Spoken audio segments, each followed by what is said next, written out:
फिर पनिहारी वह चाकू लेकर अपने घर गई और अपने सोते हुए पति का सर काटकर साधु के पास ले आई।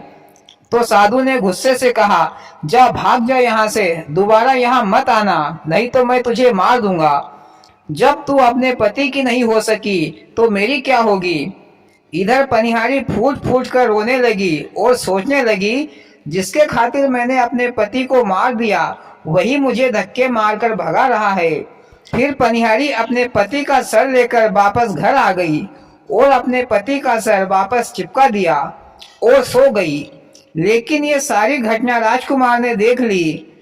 फिर सुबह होते ही पनिहारी सती बनकर अपने पति से लिपटकर रोने लगी कि हाय, मेरे पति को किसी ने रात में मार डाला, अब मैं किसके सहारे जीऊंगी। ऐसा कह के जोर जोर से रोने लगी। मोदी जी, पनिहारी तो बहुत ढोंग कर रही है, खुद ने पति को मार दिया है और आप पछता रही है। हाँ भैया, वह दिखावे के लिए रो रही थी कि गांव वाले समझे कि वह अपने पति से कितना प्रेम करती थी। फिर सभी गांव वाले लाश को जलाने के लिए जंगल में ले गए तो पनिहारी ने कहा, मैं भी अपने पति के साथ सती होना चाहती हूँ। फिर वह भी अपने पति की चिता पर बैठ गई। लेकिन पनिहारी ने राजकुमार को देखा तो राजकुमार से कहा कि तुम मेरी एक बात जरूर याद रखना, जब भी तुम किसी चटाई पर बैठो तो उसे उठाकर झटकार लेना। फिर पनिहारी चिता में आग लगाकर सती हो गई।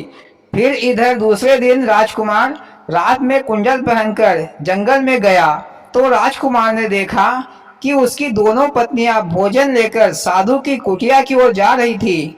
तो राजकुमार सोचने लगा कि मेरे में ऐसा क्या नहीं है जो मेरी पत्नियां साधु के पास जा रही है। इधर राजकुमार की पत्नियों ने राजकुमार को देख लिया, लेकिन वे राजकुमार को पहचान नहीं पाई क्योंकि राजकुमार जादुई कुंडल पहना हुआ था।